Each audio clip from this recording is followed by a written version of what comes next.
everyone. We'd like to gather around. Let's make a circle.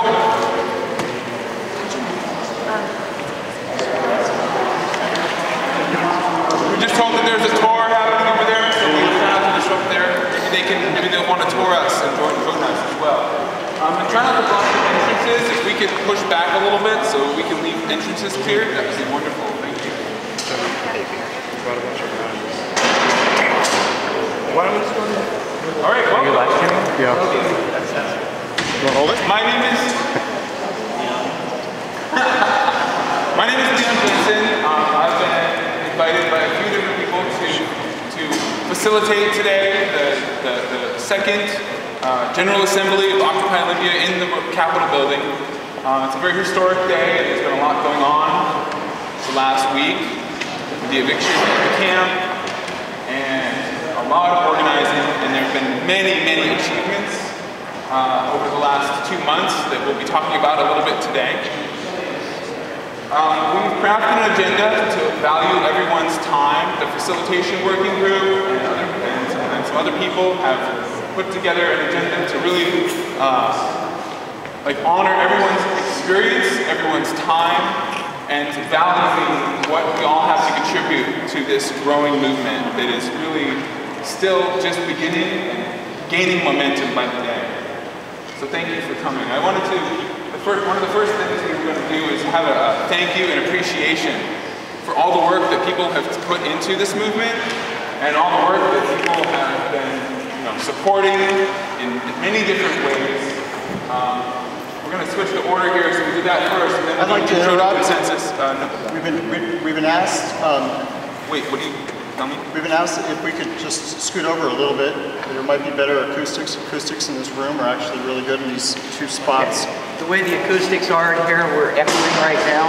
If you go over that way, and somebody speak over here. I think it's fine over here. I think it's fine over here.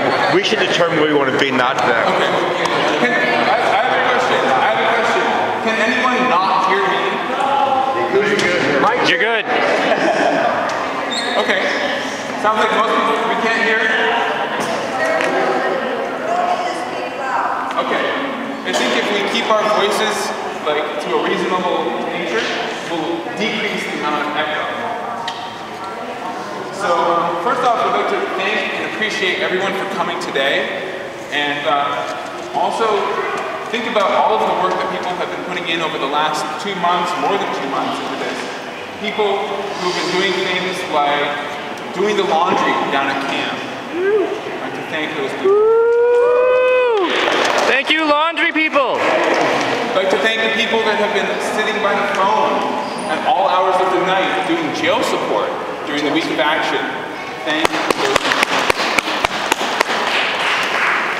Thank you to the people who took it upon themselves, took their own initiative to take photos and video of the camp and of all the actions and post them online and help put faces and the voices of Occupy Olympia out there to the world.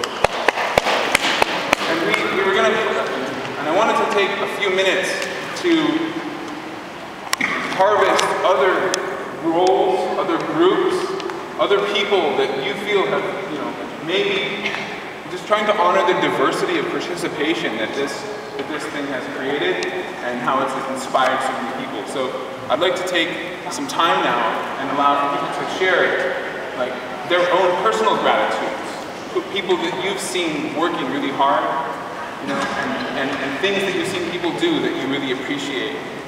And maybe individual people, more specifically, or it could be large groups of people who you've seen really step up and take it upon themselves to give 100%, not 99%, 100%. I would like to honor the food committee. Yes. I'd like to honor Rod for building the structure.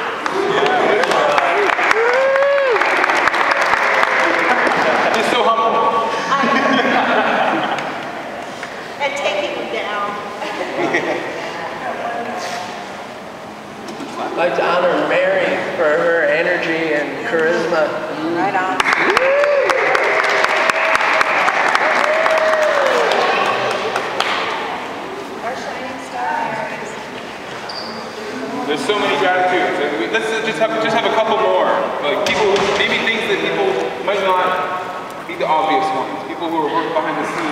that did things however they could. The cleaning crew that kept the bathrooms clean and all the other things they did. That's the one part of the media team. That was Oh, yeah.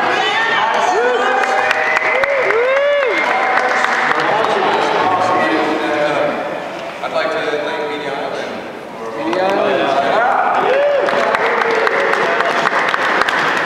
which also brings me to a question. There were a few people who were grabbing stuff while they were cleaning up, and We have that on the store. We have an agenda item about that. So yeah, totally talk about that. Thank you. How about traditions? Traditions. Thank you, tradition. How about all the artists that made really cool signs? I have a question. Who came up daylight. with the idea of the lighted 99% sign? That was beautiful. That was really cool. I don't know if anybody knows here, but whoever came up with the 99% light that was lit up every night. That was good. That was Linda and Jean. I'd like to thank the finance committee for going through meetings that are not as fun as some other meetings. On that note, I'd really like to thank everybody that worked really hard on trying to make our communication processes work better. How about the liaisons between the camp and the city and stuff like that? Liaisons, yeah. Well, we could go on for a whole hour talking about. Linda was saying, I would like to thank everybody that involved themselves these last year. Everybody that evolved themselves. So yeah, we could make a huge list, and I think that it's important to remember that there are so many people we would never be able to come up with every person who shared or gave of themselves. And I just wanted to, maybe we could just put a great thank you out to our broader Olympia community and the community of the world and all other beings, all other species, and all other energies that have brought us together here and have really helped make this a success, a massive success. Let's give a huge thank you.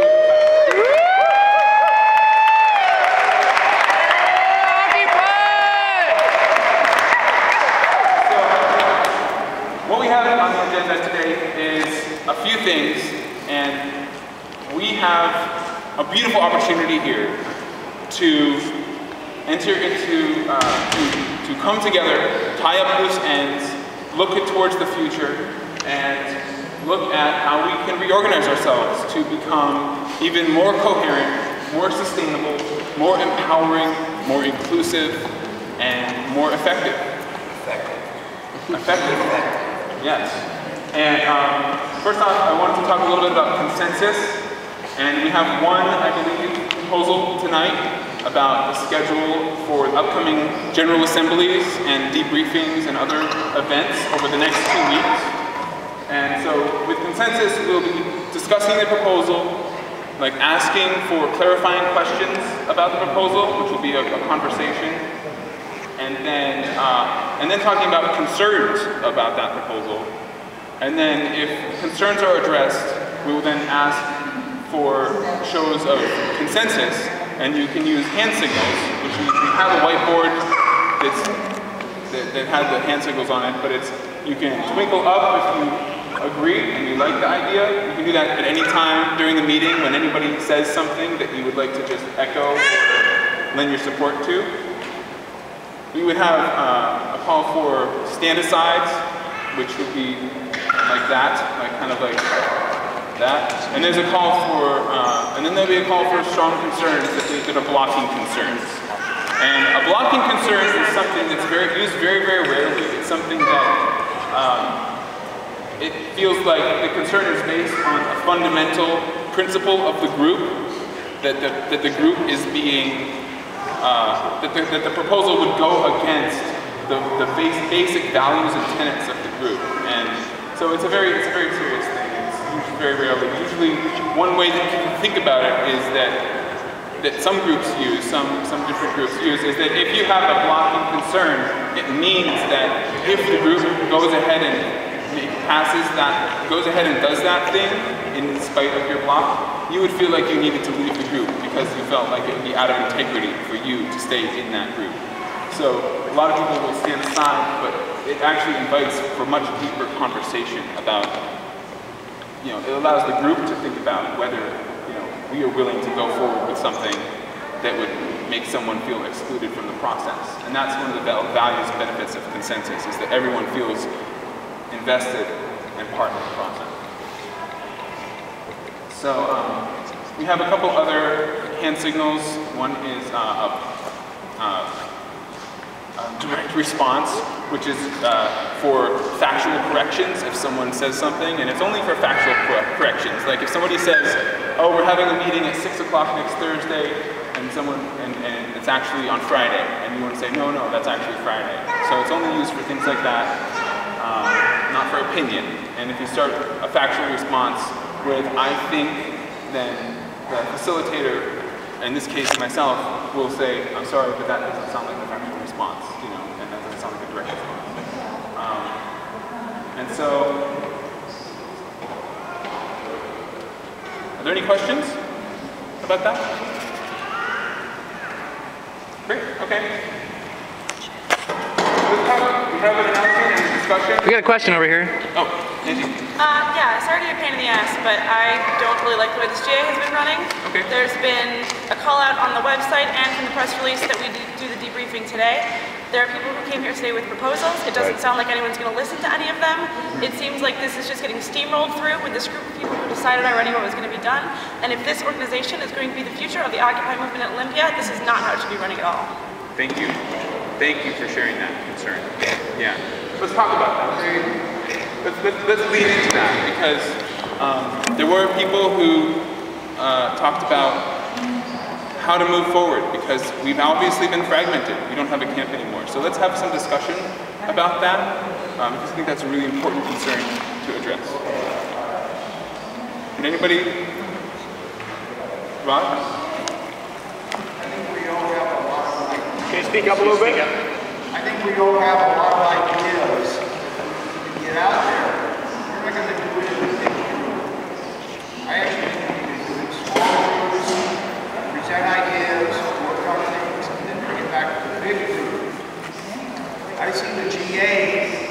Actually, I want to read you a quick statement. We were a caterpillar and we were about to become a butterfly. For a while, both will exist and will make a beautiful butterfly if we work at it. I see the GAs at the Capitol as a really important part of our metamorphosis. I would like to see us move on to a bunch of affinity groups that work on different issues and actions and meet at the GA to communicate what the affinity groups are doing and to bring more people from the community into the movement. Want to take a vote on that? Well, it's not a proposal. Yeah, we're not. How do you like that? Who crafted that statement, Ryan? Did you? Okay, thank you. That's great. Yeah. So, you want to do a straw poll about Rod's idea? Could you read it again, Rob? Do you want to come up? Maybe if they came in the front. Yeah, come on up. Okay, yeah. This is just a statement, but what I'm seeing is, in order to everybody to have a chance to get their ideas out there, we need to be in smaller groups that work on ideas where everybody can talk, and then come back to the big group with a composite of what that group decided. And then what I see the GA is doing is being an opportunity for us to have affinity groups. If somebody's interested in working on ending the Fed, that they have a group that does that. They don't bring it to the GA to get permission to do it. They do it outside. They find a group. They meet people here to work in that group. Thank you, They work on a bunch of different things. I know people that want to work in legislation. I had a discussion. I know people that want to work on a lot of different things. They come to these GAs and they get involved in all the minutiae of all the disagreements. We need to streamline the GA and make it as a communication hub. So what I'm hearing Rod saying is that we want to like allow the GA to be a communication hub for people that are doing work outside of the GA. And I'm wondering if, Angie, maybe, like, you said that there are proposals out there. Are they from different working groups? I don't know, but there are people passing, yes, yeah. Would those be some, we will be addressing working group report backs about proposals. Right, but someone earlier today brought forward a proposal and was told that this was not the correct time to do it, and that this was not a proposal GA. And just the fact that, this is what we have left, right? And if what we have left is going to be just run completely top down and not at all like this has been running the rest of the time, then that's not really anything I think a lot of people are going to want to be a part of. I don't think that's completely correct. He was asked if they could bring it back Wednesday for the debrief, but not told he couldn't at all. Nobody ever said that this person couldn't propose that at all. From my understanding, the Occupy Olympia website and the press release, which admittedly I wrote from the Occupy Olympia website, said that today was going to be a time for debriefing. And we have so many people here right now who probably don't really feel like sitting through report backs from stuff. I'm not saying that that can't be how GAs exist in the future in my mind, but I'm thinking that for right now, while we have the community here, we should be talking about how things went and what our next steps should be. Because people aren't going to want to tie into working groups if we never get a chance to have anything come out of them in general. Okay. Maybe, so this is referring to the General Assembly that happened on Friday that decided that we were going to be doing the debriefing here in the Capitol? Right, because if we're going by what happens in the General Assemblies, I think we should honor that. Right. Because it doesn't matter that, I wasn't at the General Assembly on Friday or that it was somewhat poorly attended, because that's what happened at the GA, which is our organizing body for the next GA. I think to completely disregard that is really disrespectful. Right. Okay. Did you have something? No, I was just going to suggest that the proposal that we start making the proposals. If there's a proposal ready, bring it out to the... Maybe we can incorporate that into the debrief discussion, and we can have this agenda item be some debriefing, but also recognizing that oh yeah. Is it possible to have people speak, come up about where you are, most of us are very The word is yeah. Would somebody like maybe speak a little bit slower? I can't hear you. That's the point. Okay, say something. Would somebody be willing to take a stack, actually? Yeah. We didn't set that. Yeah. Richard? Awesome. So Richard will come up here, and if you'd like to speak, how do people feel about that idea? That if you'd like to speak, you come up? Is there like a temperature check? If you support that idea, raise your hand. And if you don't like that idea, now raise your hand. Okay, most people like that idea, so let's do that. And also, who's our note taker today? I guess the guy with the camera. Monty, thank you. Okay. So we'll have the discussion now about, Angie, you talked about the process, and this was a discussion that was had between a few people from the facilitation working group, Kyle, and I think that it's true. You're right. Like, we should talk about the debriefing today and honor every agreement that was made in past GAs, even if they're poorly attended. So, we make sure that there's space for working groups in their report backs to talk about proposals. And if we talk about we can have a debriefing section right now, and also talk about further debriefing, because we understand that there's going to be a lot of people to talk about today's things over the next weeks. Does that address your concern somewhat? So that the agenda isn't completely set, we can obviously always change it. Okay. So let's talk about the debriefing. Would somebody like to talk? Would you like to announce, or who was going to announce about let's just have some thoughts. Let's talk about what reflections on the last 2 months and reflections on the last week. And can we set a time limit of this right now? Well, maybe we won't.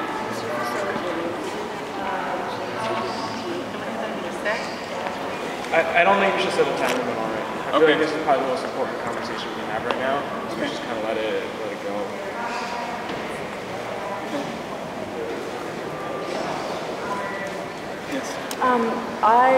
People are speaking, saying they're having trouble hearing, and I just want to propose that without splintering too much, we go downstairs to a room where the echoing is not like this. There are no chairs, I just checked.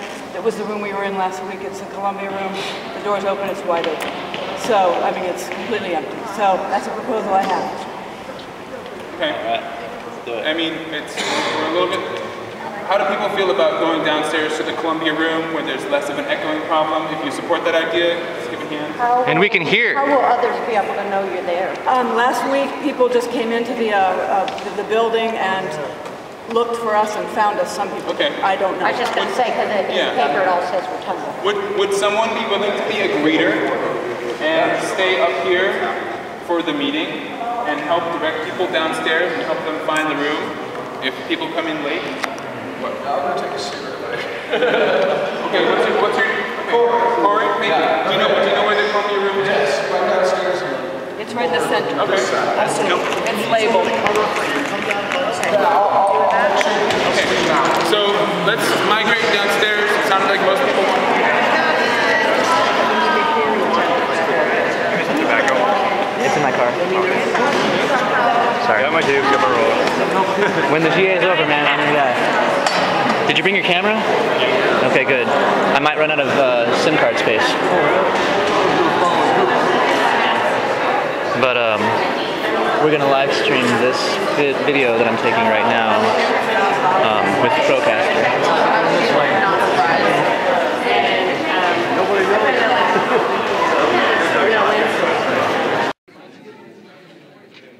Just entered the Columbia room here in the State Capitol Rotunda building. This is the second GA inside the State Capitol Rotunda building for Occupy Olympia.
I have thoughts about that.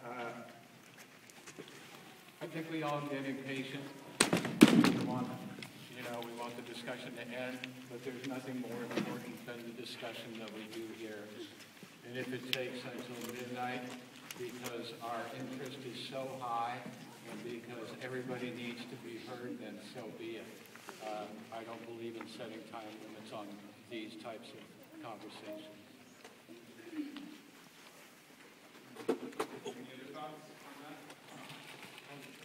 I agree with that sentiment, but I've also been here for 37 minutes now. The meeting hasn't really started yet, so I would like if we kind of try to speed up the process a little bit. And if we think it's going to go beyond 4, when the building closes, we probably should make a decision about that before 4.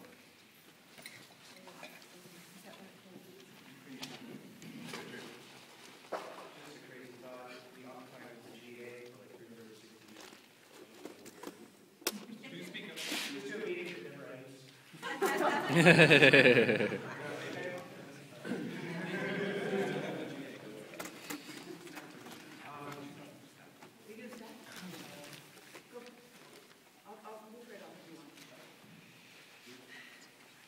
think we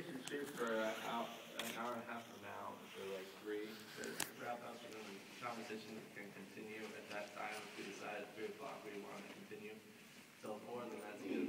At 4, if you decide we want to continue, then we should just move out Friday and continue then. That's a proposal then for 3 hour and a half from now. Yeah, but I might add that we have to schedule a little bit of cleanup time, and typically they start closing the doors a little bit, just slightly earlier before. So if we want to clean up, we might think about just be cognizant. And remember that it's cold outside.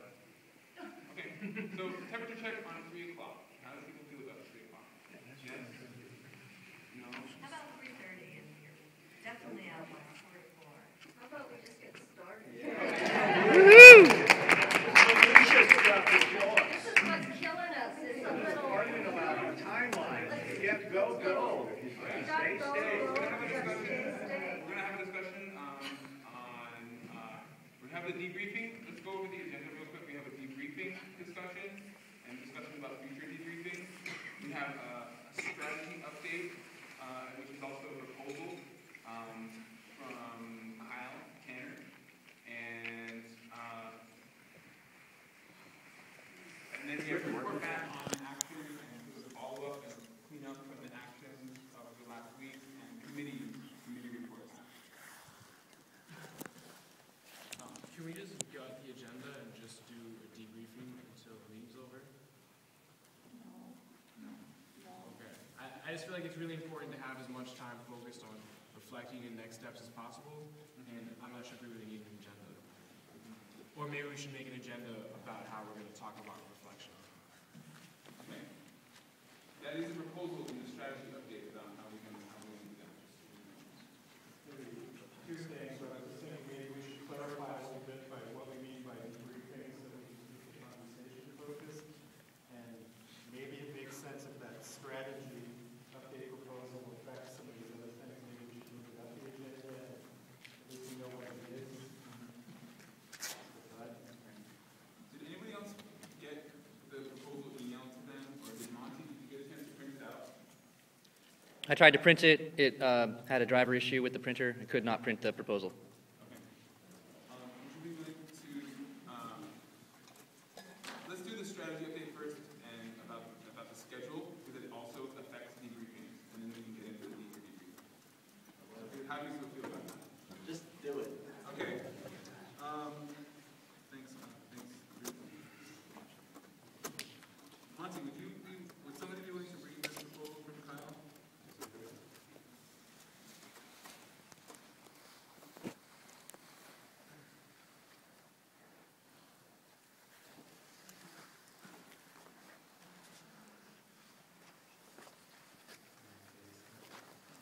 Amendment of the General Assembly schedule to an evening potluck meeting Wednesday evenings at 6 p.m. located at the Olympia Community Center and Sunday afternoons at 1 p.m. located in the Capitol Rotunda. Further proposed that the meeting schedule and theme for the next few weeks be as follows. Wednesday, December 21, debrief on our accomplishments and challenges. Open conversation about how Occupy built network around the political encampment and how we involve people in the project without the space. Brainstorm will provide starting blocks for January 4 reorganization roundtable. Sunday, December 25th, no GA. Wednesday, December 28th, potluck celebration and social.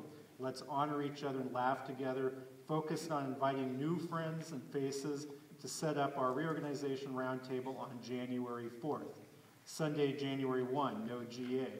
Wednesday, January 4th, reorganization roundtable focused on fleshing out Occupy 2.0.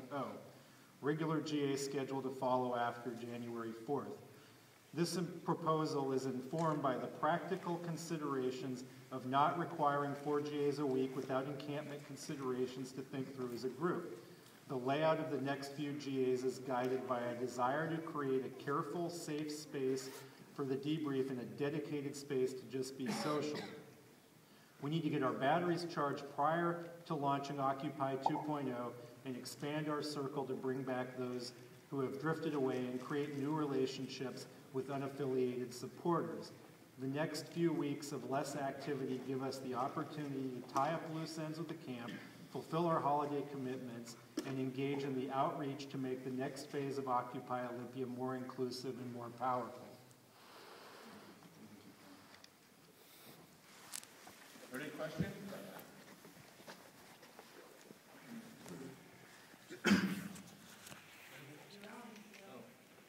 Is the Olympia Community Center going to charge for the time you use the space over there? Yes. Well, I'm just gonna, this is also, I talked to our company out today, so this is kind of exciting proposal because that every Wednesday from 4 to 6, we just use the Olympia Center. We don't, maybe we tell them we don't pay much money. It's supposed to be resisting building a new economic system. And there was other people who were basically, the main purpose was providing for people's immediate needs, whether it was food, shelter, mental health, making that continue. And that was connected to basically, not fully, you know, there's also people who mainly lived at the camp, primarily not only homeless, people who more went to the resisting, people who went to camp maybe provide services. Now, a lot of people did many things, but you know, those divisions never get overcome. For example, I saw on many different of these listservs on Wednesday night, it wasn't true information, but somebody who a lot of people trust a lot said there's definitely going to be a raid of the camp Thursday at 9 a.m. So it took me a while to try to check the information. It seemed accurate. I also then, you know, wrote some things up. I went down to camp probably an hour and a half, hour 45 minutes after these announcements come out, and I went to every tent, plus people standing there. There wasn't one person at the Occupy side who knew about this. And this really kind of shows the vision that we never really overcame. And I think all those tendencies, providing needs, resisting, I think if you think about how to go forward, both of those are really important. And so I guess I just want to say a word or two about kind of moving forward. I think remembering those different streams and figuring out developing the infrastructure over the next few months. For example, I think these meetings, with all respect to everybody here and the chairs, I don't think are really effective in moving us forward. So I think we need to streamline these, including, you know, I was bringing up the consensus, how long some discussions take, so it really focuses on major things, so we're really democratic, not just by form, but by practice. I think the educational stuff, that we really do really good political, you know, education so that we're all more or less on the same page as we get ready for the spring. I think we really need to see this movement at the beginning. If this is all that happened, which I really hope it's not, I don't think it will be, it's great the last 2 months, but it really is not going to change this country. I think we need to see, in a way, what kind of infrastructure we can build, organizationally, communications, many, many other ways, so that certainly by March or April, we have a movement that can really grow on the really good work that was done, but not rest on the laurels, and really begin to develop that so we begin to move forward.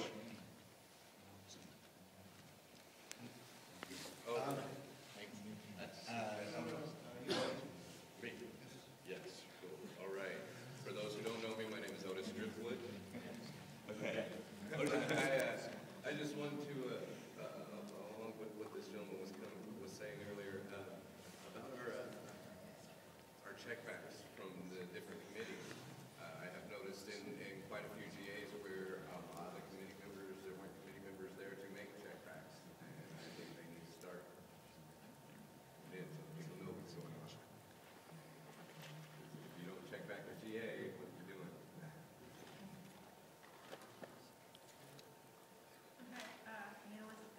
First, I was going to talk about, and Peter talked about with the communication between folks tied into social media, text messaging, and people who are... I speak to maybe. Okay, on Angie, my first concern was the communication between those tied into social media and text messaging and email on the phones and people who don't have those capabilities who are living down at camp. Because like Peter, I went down and no one knew that there was eviction notice when a lot of us who are tied into those things found out by early Wednesday evening. So I think that was a huge problem. One thing that concerned me from almost the get-go was this liaison group who decided, and I mean, they did a great job. I'm not saying that they didn't do a great job. I think they made things work as smoothly as possible. But it seemed like they kind of appointed themselves and spoke on everyone's behalf. And I think that it was important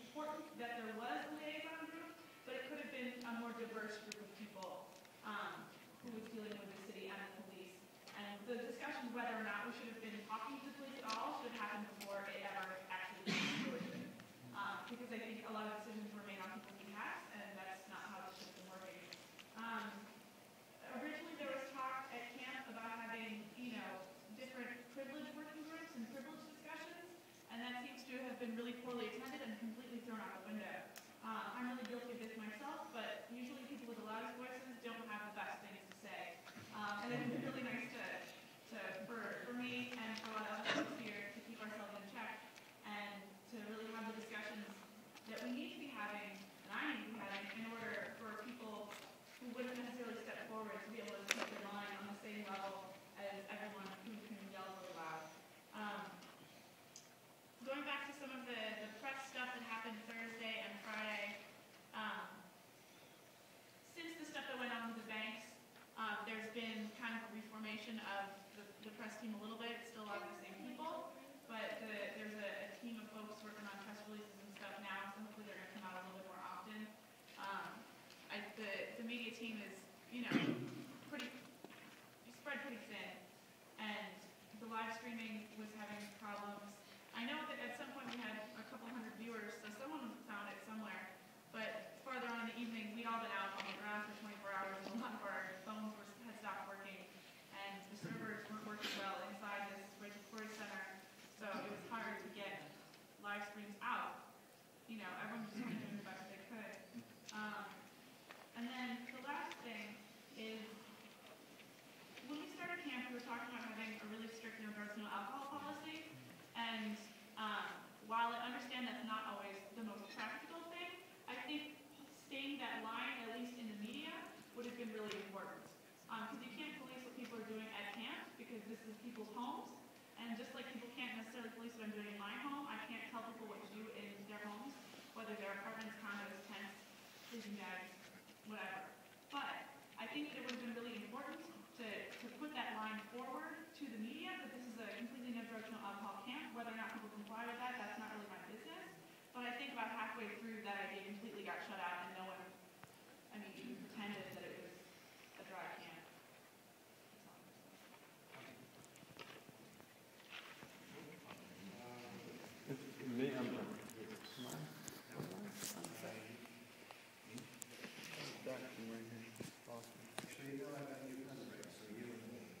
Thank you. This speaks exactly to what Angie said, in particular about drug use and boundaries. I think this is the most challenging for myself and my life, being able to put on boundaries, like asserting a boundary that is not physical. In order to keep people safe, we need to keep lots of drugs and alcohol out of our camp, and that is to keep everyone safe. I don't agree that if it's your tent, you can do what you will, because that's, of course, kind of led us to this situation where we had a lot of people who were doing drugs that was leading to violent behavior, and violent behavior leading to conflict, and conflict leading to a lot of things that could have potentially led to a lot of worse situations. So I'm really interested in the discussion for the tactics and the strategy for how we are going to make boundaries in the next occupation. Boundaries that keep people safe, that keep drugs and alcohol away, and also respect people's needs and people's wants for how they all want to, because we all are individuals and want to live our lifestyles. So I'm actually would love people to come to talk to me about that if they have any ideas or any strategy.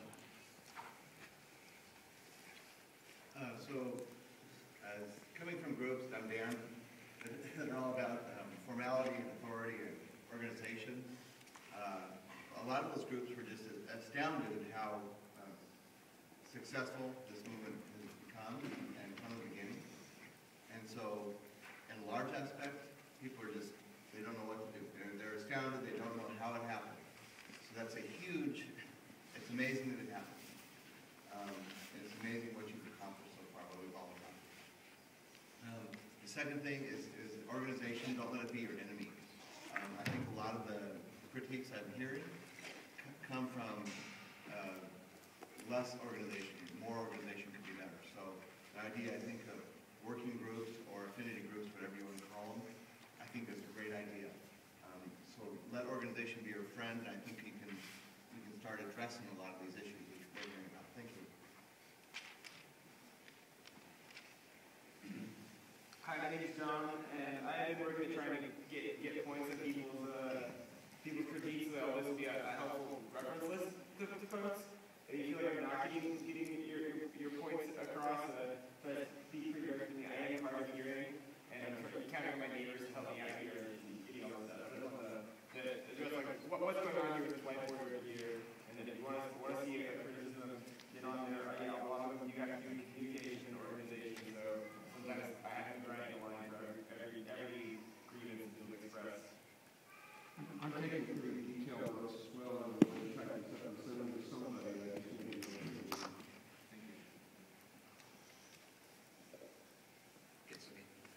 So I'm David, and I was one of the folks who participated in the building occupation and making the Rachel Corey Community Center and planning for that. And I wanted to speak a little bit more openly, I guess, about some of the kind of tensions and divisions that have, been voiced around that, because I think there hasn't been a lot of clarity around it.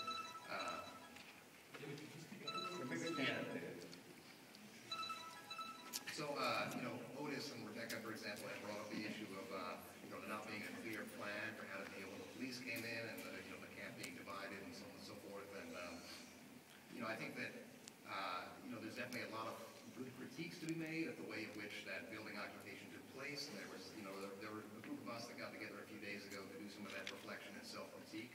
But I think it's also really important that we as a group kind of try to understand that, that the people that took part in that, just like the people who were down at the camp, have, a genuine interest in building our movement and undertook that action because we felt it was something strategic, and I think that it did end up being something symbolically powerful. And I think that, that we should talk openly about different critiques, but do so in the spirit of kind of working together.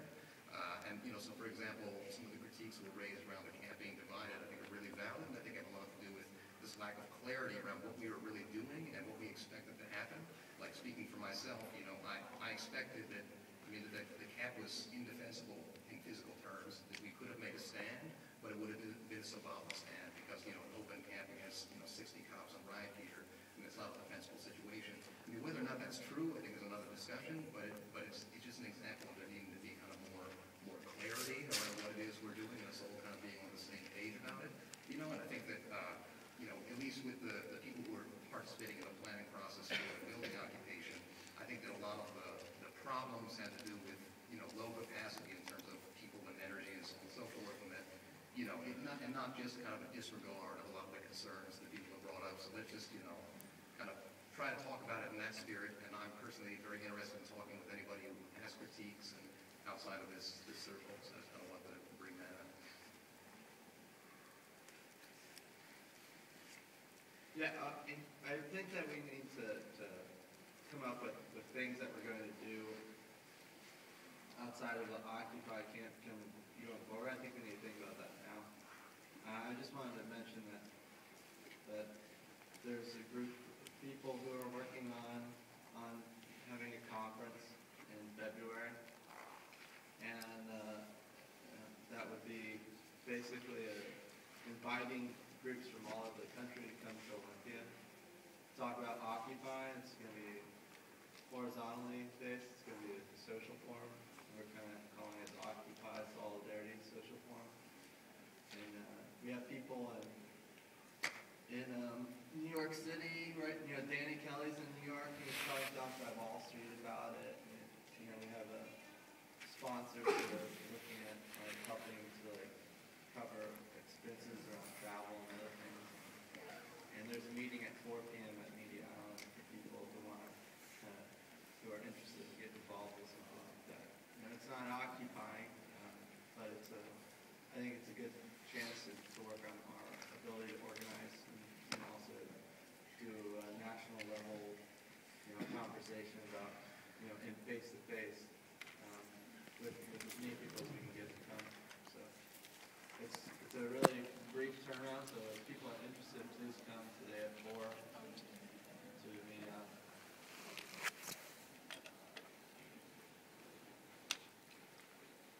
My name is Jamie, and pretty much things that were covered that I wanted to say, but I would also add that, this is a political movement. It began as a political movement. Mass homelessness started like 30 years ago in this country, and it was supposed to be a developed country and understand, you know, how to meet people's needs and so forth, and yet Occupy Olympia was a dramatic example of how our societies failed to meet those needs. Even the pretense that it's happening has been patently shown to be false.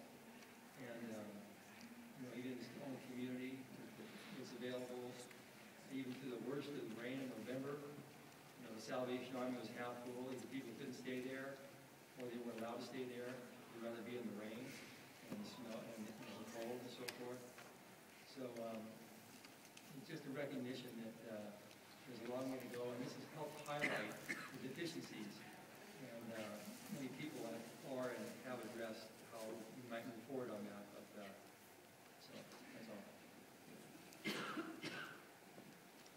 So I wanted to piggyback on what was said earlier about, I've been camping down there. I've been really involved in this movement, and so far it seems like it has like this codependent feel to it, where while we have policies against drugs and alcohol and we have policies against violence, none of it is ever enforced. And I also want to suggest an anti-repression policy, which people of color have been suggesting for a while, and it still hasn't happened. And we don't feel like it's the role of marginalized groups to create these rules for the camp. The people in power and privilege should take the opportunity to make it safe for the people who are marginalized.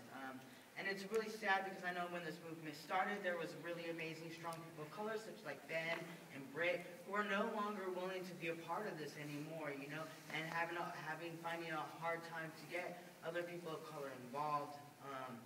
And just to recognize these things, we're having a people of color meeting coming up here soon, and we're talking about our place in this movement if we still want to be involved in this, because concerns and things keep getting brought up and people aren't being listened to, and that really sucks. That really sucks, and it's pushing people out on that fringe, and it's creating experiences where people are not willing to come back. We're looking at, I have a contact in Tacoma with Occupy the Hood. We're looking about getting involved in other ways because shit's still not changing here. People keep saying stuff and nobody's hearing them. And I really appreciate, if there. I really loved how there was a privileged working group, I really love that. I'm really sad that it's kind of fallen off. And if I have to leave here now, but if people want to, I have white allies in the community who are willing to work with groups. They want to create these things, and I'm willing to work with people, and it just sucks that things keep being brought up over and over again, and they're overlooked because we need to work on strategy, and we need to work on all these tactics. But the fact is when you create divisiveness and you exclude people who are marginalized, fuck those tactics, fuck those strategies. They're meaningless. They're meaningless when you push people on the fringe. We're going to be having space for community report back, so I also just want to do a time check with people. But if you're not going to be able to be here for community or working group report back, would you be able to talk a little bit about how people more detail about how people can get involved in the working group? Yeah, right now we have a doodle. Right now we have a doodle link where we're trying to. It's really hard to schedule time when everyone can meet, so we're doing it via doodle. But if you want to, you can hit us up Occupy. It's Occupy Olympia @gmail.com, or you can find us on Facebook. We just recently opened up our Facebook, so you can look us up, Decolonize Olympia on Facebook. It's pretty people of color working group. So Decolonize Olympia is the People of Color Working Group Facebook page. And you can email them directly at poccupyolympia@gmail.com. Olympia page, so if you want to get a hold of me and become a part of this. And this group is only open to people who identify as a person of color.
happened with these young people going in that building was very dangerous.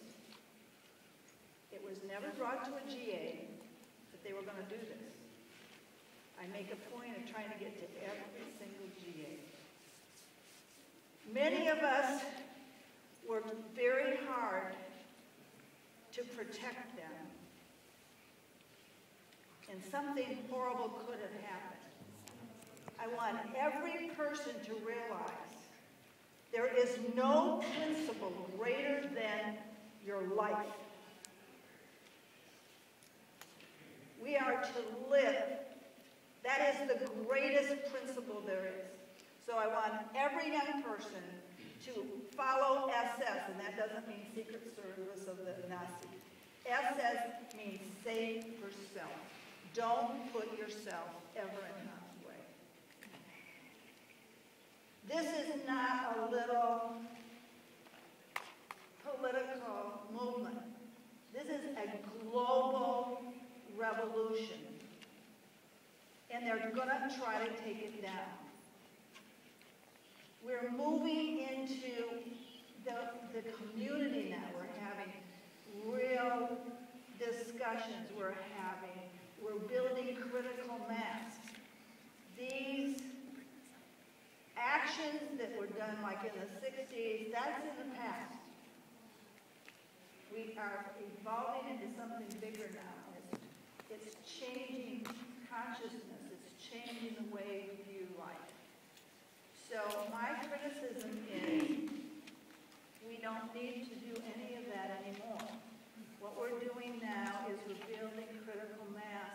We're waking people up. We're getting people to look at these structures, these violent structures. The violence is in the structures. Corporations by law have to do these things because the structures. Government by law is now having to do things that are violent. So it's a lot of discussion, a lot of solution making, but that takes discussions and it takes the whole community. That action turned off a lot of people in the community, especially the faith community that was struggling. They're running around trying to do things to it almost, and going into a building that was condemned and all those things. I just am saying, young people, let's build a future. Don't ever get yourself in a place where you could be harmed.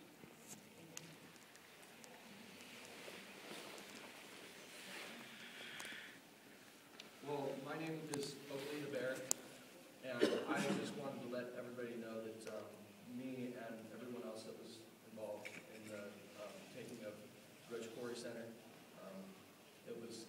it's quite the vote because we were all split down the middle. You know, we can sit here and say this should have been done or that should have been done, and I'd really, really like to see everybody move forward in some way today that betters this, because all I see here is an assembly. We are no longer occupying anything. We have people out in the woods that are running away like refugees because they have nowhere to go. We need to find a way to move forward and find something to occupy those people. As part of this process, this is not something we can just sit here and go, okay, well, what do we do now? We need to find people that want to put ideas out there, whether we go back to Sylvester or whether we go to another park. We need to find somewhere where we can occupy, keep a rally, and keep this thing going. Because all I see right now is a very, very sad situation of defeat, and I don't see anybody that is actually, like, you know, bringing some sort of conclusion or any way to, like, better this. So I'd really, really like to see something go on today about that. So we're going to come over with an idea? We are occupying this building right now. I'm talking a public occupy where we can get our tents, get actual support through the city, something that has to do with. I mean, we can occupy this, but we don't have. I mean, we're not going to stay here all night, and needs a continual occupy, and we need to make a stand for it. So, and this is coming from somebody that didn't stay down there. I'm willing to leave my home and put up a tent and stay there. I think this is a great conversation. So yeah, I'm all good now that I've said what. So thank you guys. So not only are we occupying this building, but we're occupying a state of mind, and we are Occupy Olympia, and I love you all. I'm scared to see this go to waste. This is 2 hard months. It won't.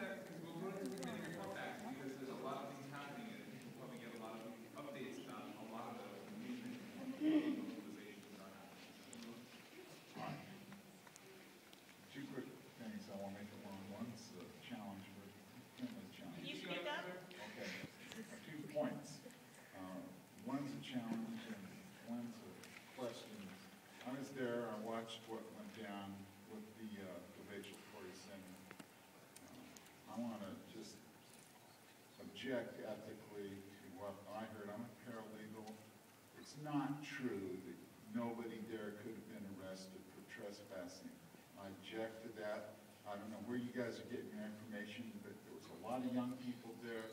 You shouldn't mislead them. If they want to go in and occupy that building knowing that they can be arrested, that's one thing, but it's not right mislead people about the risk that they're assuming. So that's just a statement. The other statement is a question to all of you. I think you guys are a passionate group, compassionate, and you're motivated by a sense of injustice. But how do you justify, I assume that you are not objecting to the press being here. I've known some of you for over 40 years, okay? But I've been informed repeatedly when I was in that public park, and I'm not part of any social contract that was going on in Trimble Camp. I was threatened. I know other photojournalists would threaten. How do you justify denying the press and the public's right to know what's going on in its public places? Access to a GE. That's done. Sir, because I was standing right there when you were threatened, and several of us stood up and made that man move. Yes, that was did. one individual. Please do not group us all in together.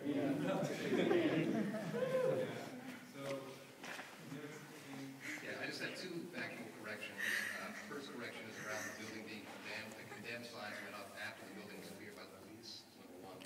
Number 2, the people that took part in the occupation of the building were informed about the risk of arrest, and people did that with informed consent. So that's just to clarify this. And a direct response to that real quick, please. I got so many different people telling me that they had in fact obtained a deed to the building somehow, and that was leading a lot of people into that building with false information and a false sense of security, and that was spreading like wildfire. So it sounds like there's a lot more detail in what you're supposed to actually be talking about. Making sure the communication is transparent and making sure that people know what you're doing. So it sounds like everyone's an in-depth thing that I think that you have to do public talk about things. So 2 more things on the stack. Who else on the stack, Richard? Wait a minute. You're okay. It's a really important conversation to have, and it just brings to light the fact that there's many different roles. People are going to be playing different roles as we move forward. We're not all going to be playing the same roles, and that people need to decide for themselves what risks they want to take and what that means for them and their close group of people who they trust to look out for their best interests. What I wanted to say is a small detail, but how hard it has been. It's been really challenging to participate as a parent of young kids. And I understand that there's a lot of stuff that happens that isn't going to be a safe space for kids and families. But when we talk about reaching out into the wider community and growing in the way that we need to grow, I hope that everyone will keep this in mind as best they can to make spaces kid-friendly and family-friendly. I know so many people who couldn't be around who really are interested, but I'm not going there. I protect my kids. So hats off to the Olympia Child Care Collective who came through on many occasions. Thank you so much.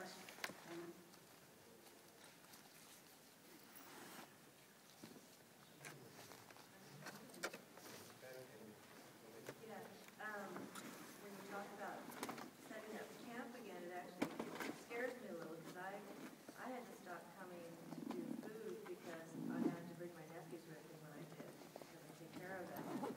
And I could tell they were scared because of the environment. There was mentally ill people and, you know, a lot of language and I decided I couldn't do that anymore. So I want to come and feed when it's you people. You know, I haven't seen a lot of you in a long time. I've seen people in camp who really aren't part of the movement, and that was, you know, that was tough. So it's really exciting to see everybody again, and this is who I want to see more of. So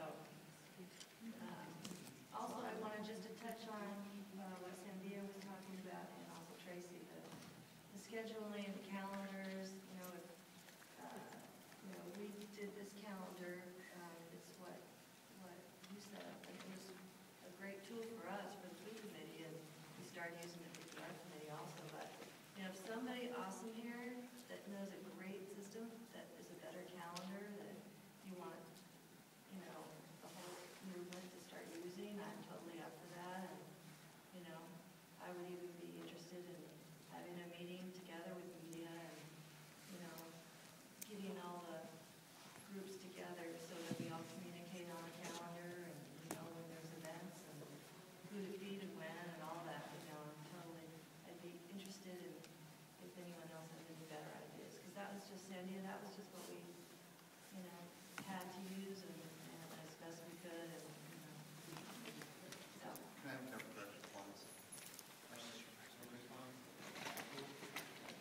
The calendar thing, if there's someone in the meeting who's really good at that, I think there are several calendars floating around, and I set up a calendar for event tent for people in Google.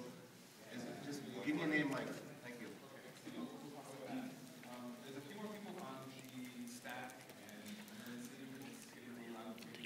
There's somebody over here who's been trying to talk to her for quite some time. Are you pointing at me? No, I'm pointing at this man whose name I can't think of with glasses on top of his head. That was me. And I think that there are people who know they're on staff or on staff, but we're going to close the staff now. And I think you know if you're on it. And then we'll move into some report backs and we'll close the meeting or what we can. No.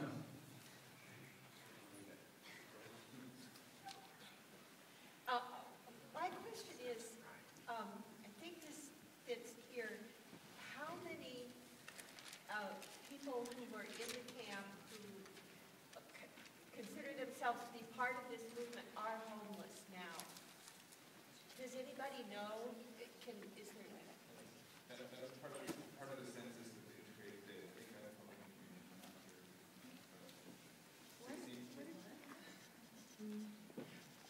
Well, I think in the beginning, how it many was more people like in this 30 group 40%. are homeless? I'm home free. Do you know of others? I know of several.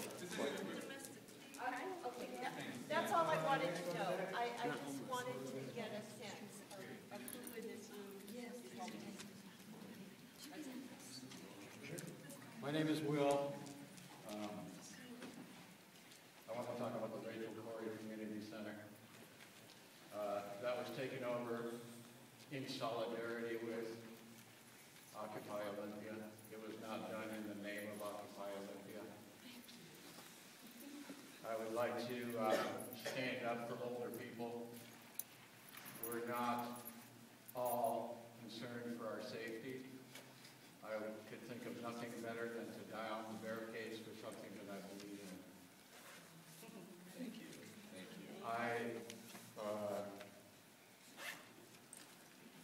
I think we need to keep talking about the necessity of a diverse approach, of a variety of groups being part of this Occupy movement, of a variety of voices, and that we don't eat our young. that we respect all these various voices. I swear to God, I am the first one to start reviling liberals and progressives and to ridicule them and to belittle them.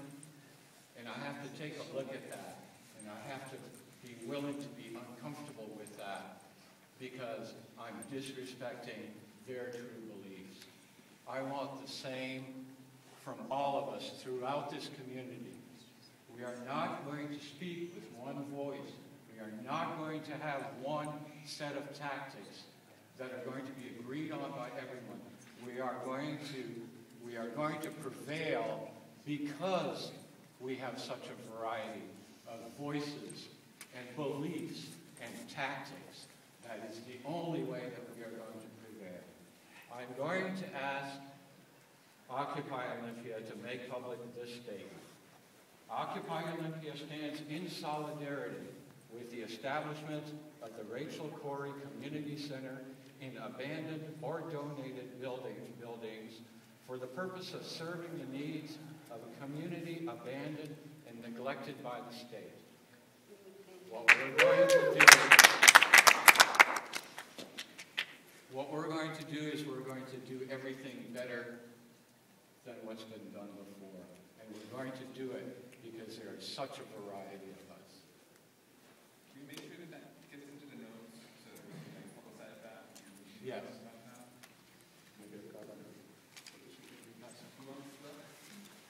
We got direct response right over there.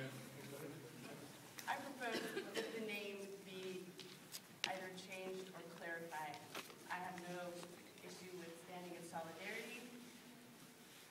If they're funding or staffing it, I believe absolutely 100% that it should be theirs by name. But I propose the name be addressed. I'm just going to say that we have stacks closed, and that's a great proposal. We're going to let you continue to talk about that. We don't have time to do it today. Yeah, we don't have time to do that today. Quite a while. Yes, we're going to finish the stack. Okay, this has nothing to do with Rachel Corrie Community Center. A thread that I've noticed through a lot of this feedback is related to, I think, a lack of information sharing and education and training. And I think that's one thing we really need to do with 2.0 is workshops, skill shares. We're using consensus process. A lot of people don't even know what that is. We need consensus training. We need to have facilitation training so a lot more people know how to facilitate. We need to have security culture trainings because a lot of people don't even know what that is. And particularly in relation to this transparency of the movement with the constant surveillance, the live streaming, the photos, everything online. We need to talk about security culture in relation to that. Legal rights, direct action. We did have a direct action workshop. That was great. More of that. In recognition of the dangers that we do face, like Mary pointed out. This is not just like fun and games. This is a threatening movement to a very, very powerful, monolithic, horrible monster. And there are risks.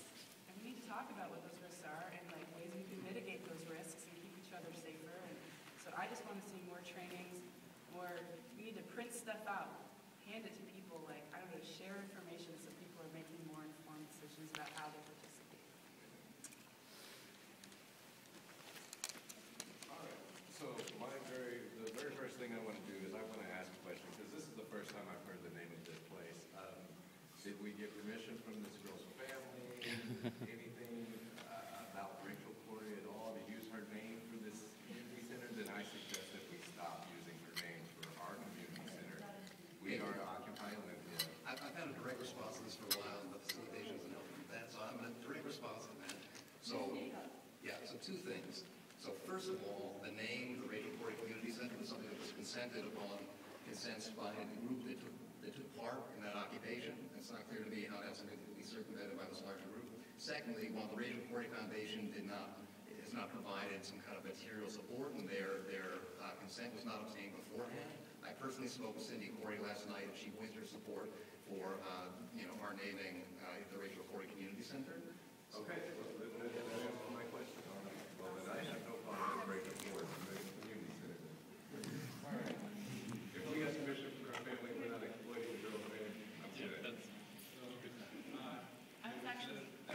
on stack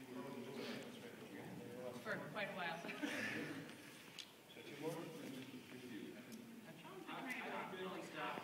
Yeah. We can't stop the stack while it's actually down. Yeah.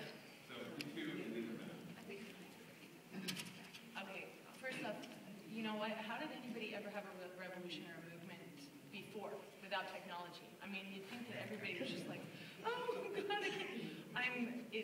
we need to learn how to communicate with one another without all of this technology, okay? Because they used it too, you know? Plus, this diversity thing, we call ourselves the 99%. Who the hell do we think is in the 99%? Everybody. I mean, like, in the camp, with the drug use and the alcohol use, okay, it was a slice of society. Okay, people in houses, they can hide it better. The alcohol abuse, the drug abuse. So what? There was some drug use, there was this, there was that, and we were trying to take care of it, but you know what? That is society. There are some people who have addictions to drugs, alcohol. There are people who have psychological problems. I do, okay, but I live in a house, and I can hide those things from society. Now, the media will try to exploit that and say, oh, okay, the Occupy movement was a failure because all it had was homeless people and drug addicts. Well, that's all society has as well. It's drug addicts and alcoholics, and you know, the same slice of society that was in that camp is down the frickin' street. Okay?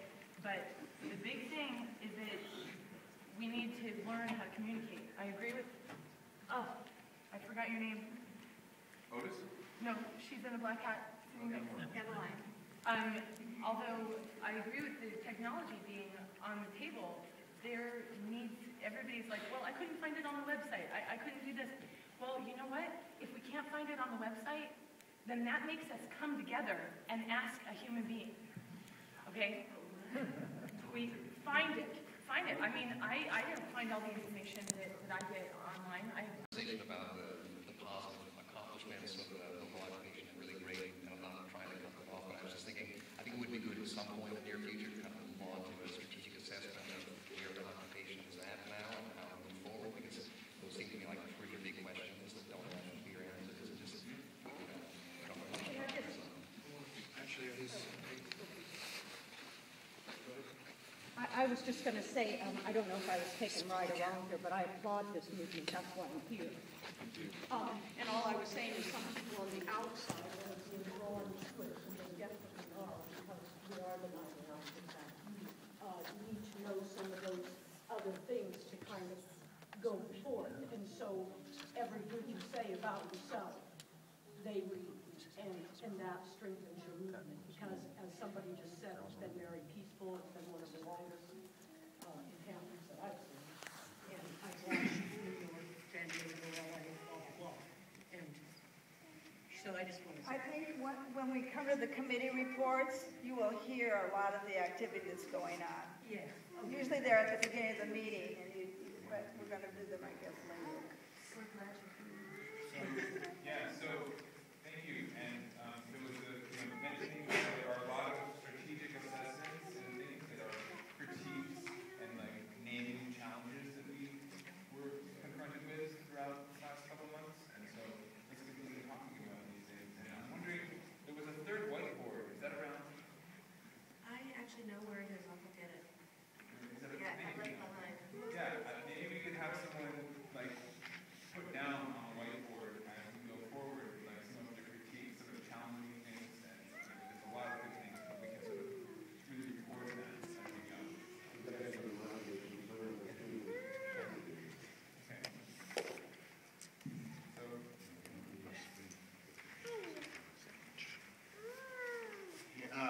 My main support was helping out with the med tent and being hot water and stuff. It's very simple.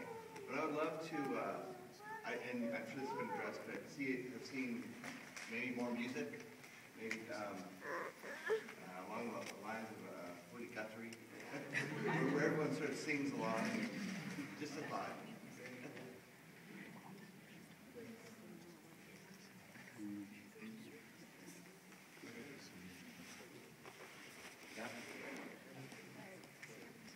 First some reason, it seems like we haven't made ourselves attractive enough to a diverse population.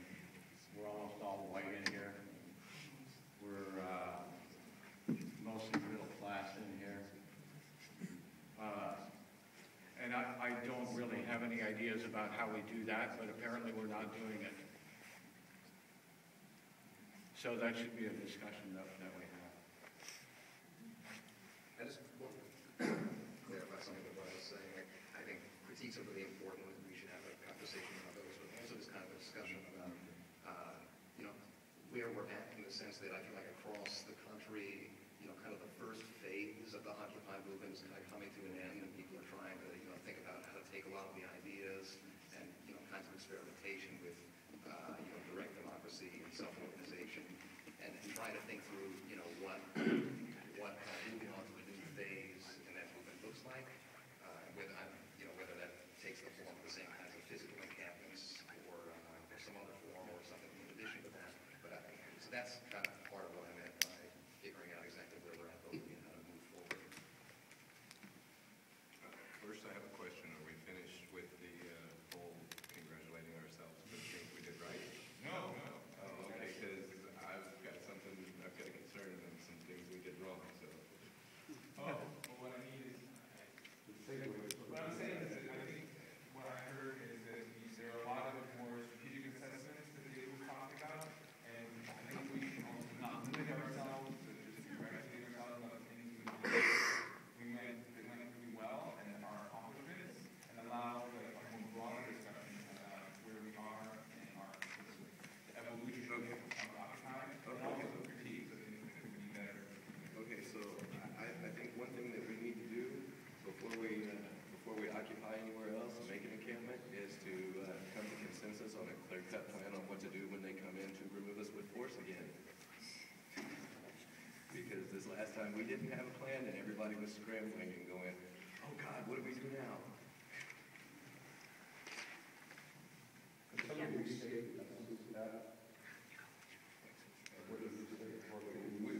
We need to come up with a clear-cut exit strategy for once we make an encampment again, if they come in to try to remove us, what are we going to do? We should have had a plan the first time. We didn't.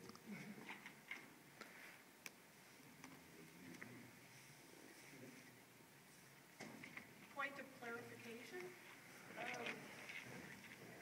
I wanted to go that our efforts were so clearly divided at the moment when we really needed, like hands-on help. And we were scrambling to get, you were the face. Our efforts were clearly divided, and that was not addressed.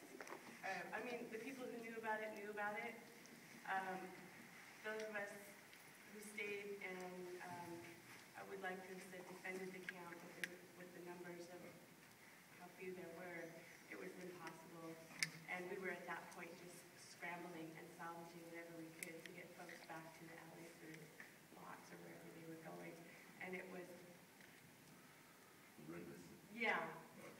it was, more hands would have made much lighter work. I think you shouldn't sell yourself short. You guys did great. Nobody got hurt. Nobody got arrested. You need to give yourself a pat on the back. Really. Look at what happened to some of the other encampments. How many people got arrested there. This is a good example of a really positive, constructive approach. Sure, there's minor differences, but nobody's in jail. Nobody's in a hospital. I'm very impressed. Someone did get arrested. Oh, okay. Just putting that out there. Who? I tried.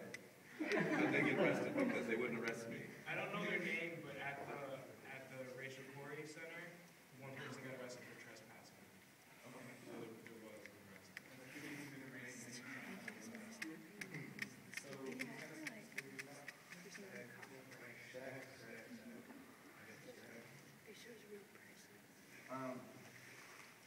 We had, from day one, we knew that 2 months, at some point, we were going to get forcibly removed from the park. And we didn't ever actually come up with a plan, which was kind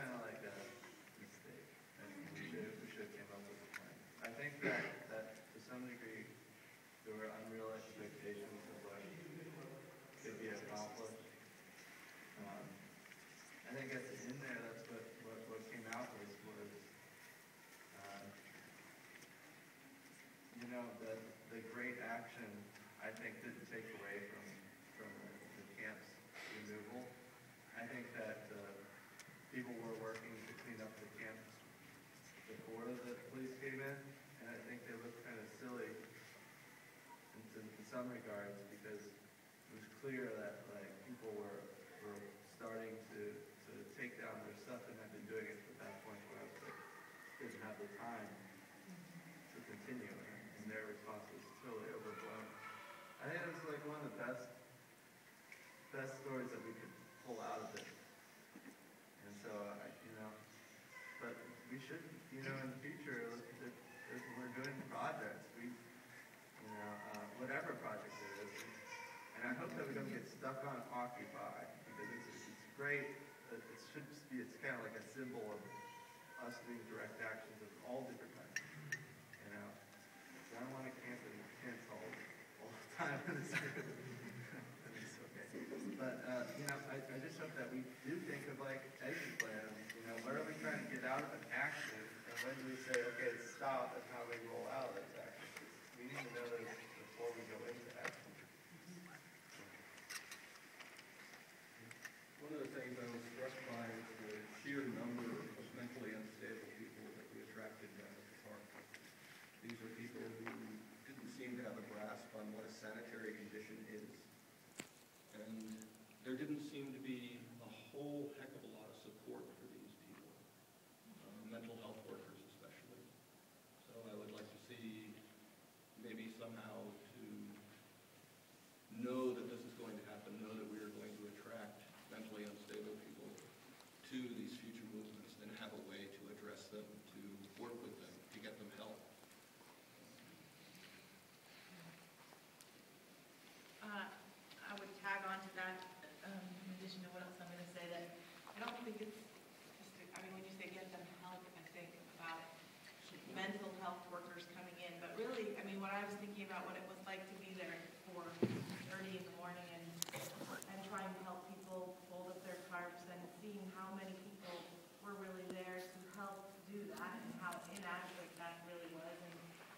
And I was really surprised that there weren't more people. And I wondered, did our phone trees fail? It's like, where were our, if there are 5,000 people who are liking Occupy Olympia on Facebook, I just wondered where those people were and if they didn't know,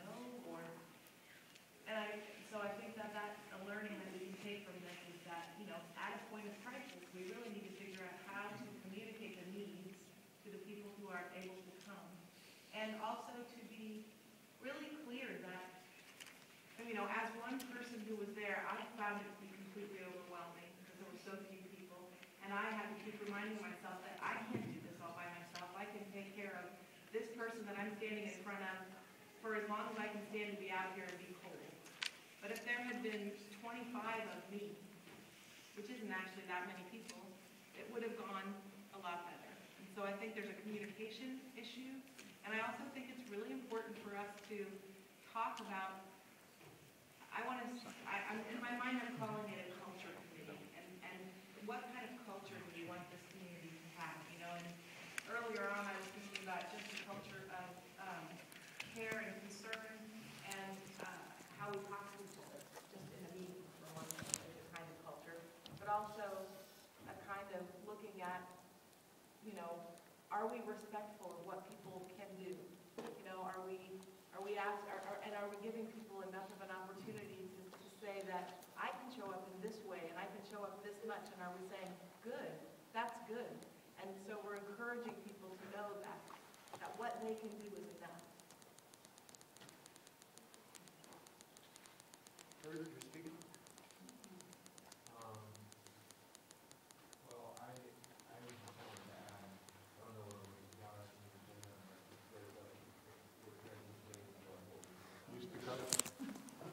if we're transitioning to what we could have done better, I just wanted to point out, it appears that there were white supremacists that moved into the camp, and there were like swastikas and people, and there's people who know like how those people behave. I think it would be good to get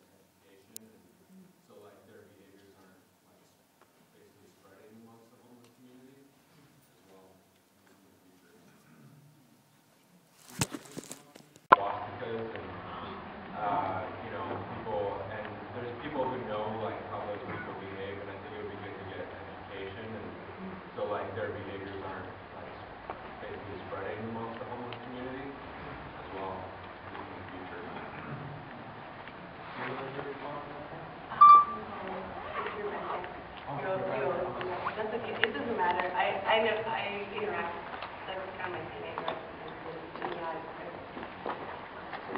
and I think just being out there and interacting was something we were really great at. I think before we were out into the packaging, something I forgot earlier is I'd love to invite people to share their names before they give their, before we give your reflection or your critique. Or perhaps nicknames also. People aren't Any name you choose to share, you can share with us. The full name, your last name, amazing name. And something that'll help me take a stab is you raise your hand, just reading off your name. Maybe I'm kind of doing just numbers and circles at this point. Okay.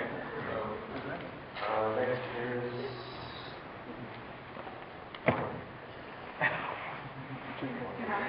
Just wanted to make a comment about something that somebody said about mentally challenged individuals needing help at our encampment. And I just wanted to say that we can spend all of our lives trying to serve everyone who is underpowered, but I think that the best way that we can serve all of our community, mentally ill people as well as mentally sane people, is by inviting political change and economical change.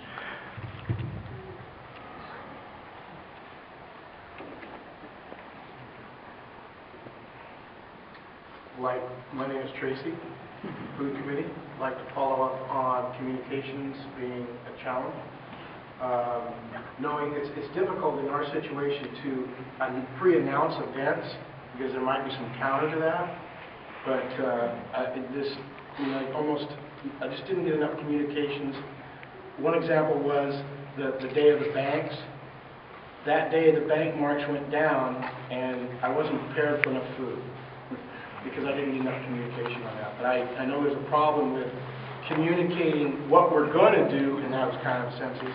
But among us, I saw a lack of communication. I just like to reemphasize that.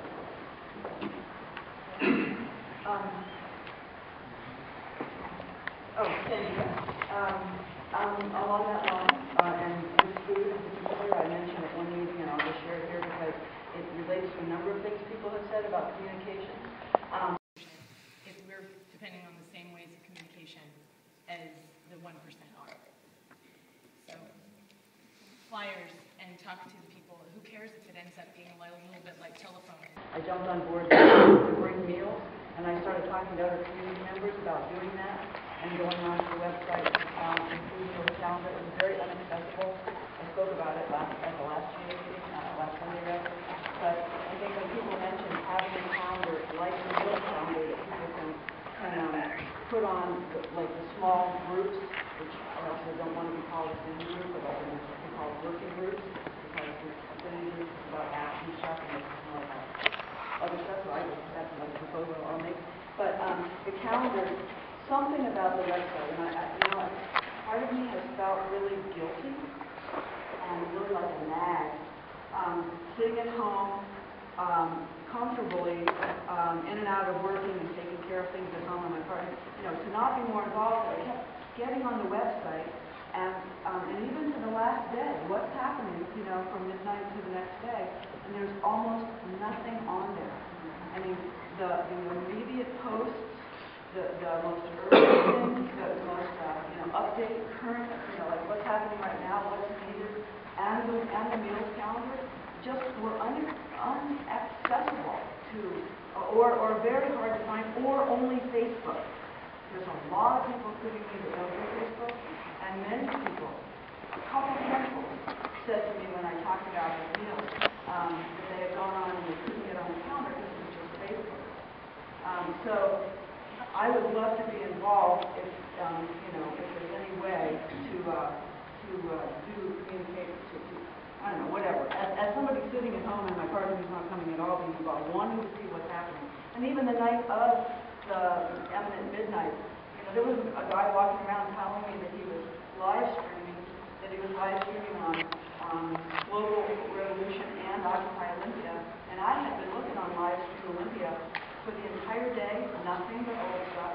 That night I went right home and looked on it, nothing but old stuff, nothing current. So frustration and hopefully. I fixed that, by the way.